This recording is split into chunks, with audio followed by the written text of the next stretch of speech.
Abdullah ibn Abbas radiallahu ta'ala anhuma only spent 3 years with the Prophet ﷺ between the age of 10 and 13. But subhanAllah was so dedicated to the Prophet ﷺ that what he was able to grasp in those 3 years sustains us until now.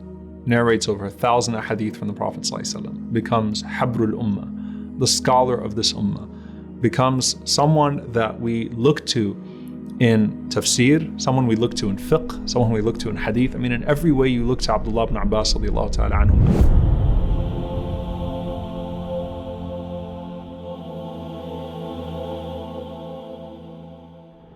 The Sahaba could have embraced Islam at the same time, but Allah subhanahu wa ta'ala chooses to bless certain companions with certain things. And when you look at Abdullah ibn Abbas radiallahu anhum, the fact that he's distinguished by knowledge, and when a person is in pursuit of knowledge and doing the work of knowledge, not only is it that the inhabitants of the earth are benefiting and the animals and the insects in the environment, but the angels continue to shower their blessings upon that seeker of knowledge. And so just think about Ibn Abbas radiallahu anhuma. I mean, he basically was in the presence of angels without any pause, right? From the age of 10 years old, his pursuit of knowledge did not stop when the Prophet ﷺ passed away. In fact, it continued all the way until the day of his death. So he's basically someone who's perpetually in the presence of the angels. Now Allah subhanahu wa ta'ala blessed him with something else. And that is that he was blessed with seeing Jibreel alayhi salam 2 times. Okay, so the Prophet ﷺ made dua for him at least 2 times, and he saw Jibreel alayhi salam twice. In one of these incidents, he goes out with his father to meet the Prophet sallallahu alaihi wasallam, Abbas radiallahu anhu. And when they get to the Prophet sallallahu alaihi wasallam, the Prophet sallallahu alaihi wasallam is seemingly not paying attention to Al-Abbas. So Al-Abbas is addressing him, and the Prophet sallallahu alaihi wasallam is seemingly ignoring him.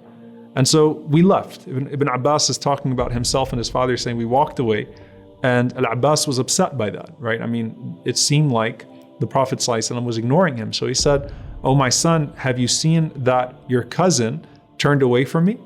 And Abdullah says, "I said to my father, I said, oh my father, didn't you see that there was a person sitting right next to the Prophet ﷺ and he was speaking to him?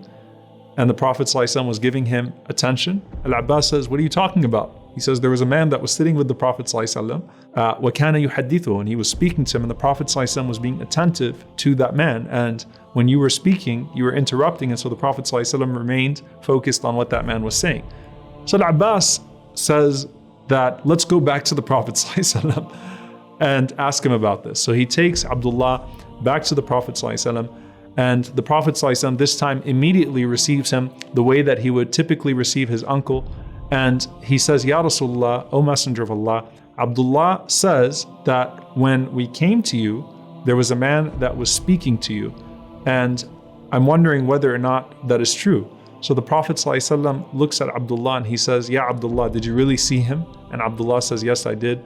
And the Prophet ﷺ said, "That was Jibreel alayhi salam, and he was the one that kept my attention from you, O my uncle." SubhanAllah. So this situation here, where Allah subhanahu wa ta'ala allowed Abdullah to see Jibreel alayhi salam with the Prophet ﷺ, but not necessarily Al-Abbas radiallahu anhu, who of course is still a very righteous man and someone that is beloved to the Prophet ﷺ and beloved to the Ummah. Another incident is when the Prophet ﷺ had Abdullah in his home, and Abdullah of course is one of those who narrates the tahajjud of the Prophet ﷺ while being in his home, because Maymuna radiallahu anha was the aunt of Abdullah, so his maternal aunt, and Abdullah got to spend the night there during the time when the Prophet ﷺ was with her.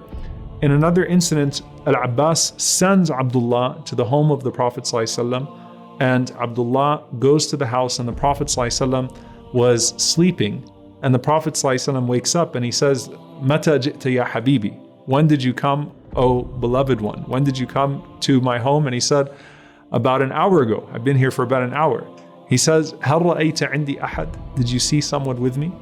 And he said, "Yes." He said, "I saw a particular man." So there's someone that, it's as if he was standing guard for the Prophet ﷺ, and the Prophet ﷺ said that was Jibreel alayhi salatu wassalam. That Abdullah actually saw Jibreel alayhi salam once again standing in the protection of the Prophet ﷺ in that moment. And the Prophet ﷺ, in one particular narration, he mentions that no one other than a prophet sees Jibreel alayhi salam this way, except that at some point they lose their vision.